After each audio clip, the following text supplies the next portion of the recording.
अस्सलाम वालेकुम, कैसे हैं सब? खैर खैरियत से हैं? अच्छा जी, आज हम तंदूरी पे पराठा बनाना सिखाने लगे हैं, आलू वाला। तो पहले मैंने आपको तवे के ऊपर बनाना सिखाया था, अब हम जी आज बनाने लगे हैं तंदूरी में। तो जिस तरीके से मैं बाला हूँ ना, आपने इसी तरीके से बाना है। ये जो हमने पहले पेड़े करके रखे थे, उसके बाद जी इसमें आलू के ये पेड़े बना के रख लिए हैं। तो मेरे तरीके से ये देख के जैसे मैं कर रहा हूँ ना, ऐसे आपने भी करना है। तो ऐसे पेड़े बना के रख लेने हैं। उसके बाद जी हम फिर आपको बनाना सिखाते हैं। ये बहुत ही मज़े का, बहुत ही सॉफ्ट ये बन के तैयार होगा माशाल्लाह से। तो जैसे आप होटल से मंगवा के खाते हो ना, बिल्कुल वैसा बनेगा इसी तरीके से। अब तो हम ये बना लें, उसके बाद आपको कीमे वाला नान भी बनाना सिखाएंगे। तो ये देखिए जी, इस तरीके से आपने सारे पेड़े कर लेने। जितनी रोटियां बनानी है ना, उसके हिसाब से आपने 3 4 जितनी बानी है आपने ऐसे बना के रख लेना, ठीक है ना। बिस्मिल्लाहिर्रहमानिर्रहीम। ये जी अब हम बेलने की मदद से बेले हैं रोटी। तो आपने ज़्यादा बड़ी नहीं करनी, थोड़ी सी से छोटी ही रखनी है, ठीक है ना। ये देखिए इस तरीके से माशाल्लाह मिनटों में ये बन के तैयार हो जाएगी। ये देखा आपके सामने। अब जी इसके बाद हम इसके ऊपर लगाएंगे धनिया।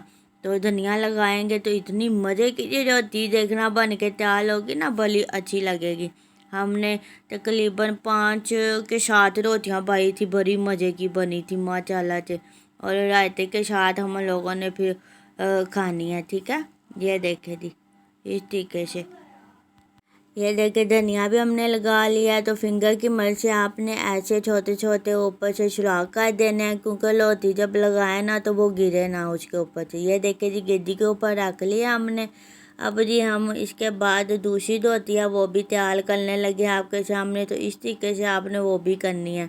तो माशाल्लाह से इतना मज़े का और अच्छा पराठा ये बन के तैयार होता है। तो ये देखे जी, अल्लाह पाक आप पे फतह करे और करम करे। तो ये देखिए, ये इस तरीके से भी आप कर सकते हैं, कांटे की मदद से भी आप इसके सुराख कर सकते हैं छोटे छोटे। ये देखिए जी माशाल्लाह से। तो फूल के और बहुत ही मज़े की ये रोटी तैयार होगी। अच्छा जी, अब हमने चूल्ही ऑन कर लिया है। ये देखिए जी इसमें मोना भी हमने मार लिया अच्छे से। तो अब जी इसके अंदर हम लगाने लगे बिस्मिल्लाह। देखो जी, देखो कितनी मज़े की, कितनी अच्छी लग रही है ये। तो ये देखे जी अभी हम उतार लें। ये देखे बिस्मिल्लाहिर्रहमानिर्रहीम। आपने घी को गर्म करना है। गर्म करने के बाद आपने ऐसे पराठे के ऊपर लगा देना।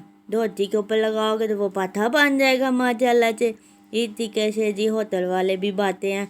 तो आप हमारे तरीके से बनाएंगी ना तो बहुत ही मज़े की और बहुत ही सॉफ्ट बन के तैयार होगी माशाल्लाह से। और मेरे दोस्तों ने इतने मज़े से खाई, इतना इंजॉय किया, बड़ा इंजॉय किया। तो आप लोग देखना बड़े मज़े से खाएंगे अभी। तो अल्लाह पाक आप पे फजल करे और करम करे। अच्छा जी, इसके बाद हम 3 रोटियां और भी लगा ली हैं इसके अंदर। यह देखे जी माशाल्लाह माशाल्लाह। तो आपको ऐसे घर में टूरी छोटी सी रखनी चाहिए, तंदूरी बड़ी अच्छी होती है। ये देखे जी मेरा दोस्त खा ला। तो ये आपके सामने अभी शेयर करेगा खा के माशाल्लाह जी। ये देखे जी, इसको बहुत मज़ा आ रहा है। अच्छा जी, तंदू आज का वजीफ़ा आपको बताने लगा। पत्थर दिल शख्स भी मोम हो जाएगा। आपने पढ़ना है या काबिज हो या वदूद हो। 300 बार पढ़ना है तो उस इंसान का तसव्वुर करके। तो फिर ठीक है। अल्लाह हाफिज़।